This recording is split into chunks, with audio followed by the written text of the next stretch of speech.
Hi friends అందరికి. ఏంది ఇంటి ముందర వేస్తురు? ముందు నీళ్ళు కదా, ముందు నీళ్ళు, నీళ్ళ శాఖ, తర్వాత బెల్లం శాఖ, తర్వాత కళ్ళు శాఖ కాదా? అవును, లాస్ట్ కళ్ళు. ఇంటి ముందు ఇవన్నీ ఎప్పుడు చేస్తారో మీకు తెలుసా?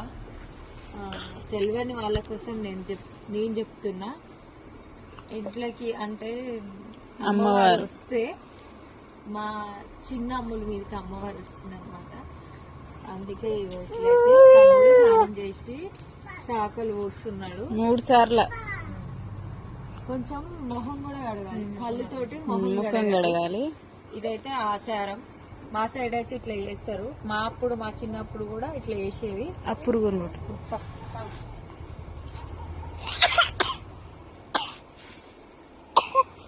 మీ అందరికి తెలుసా లేదా?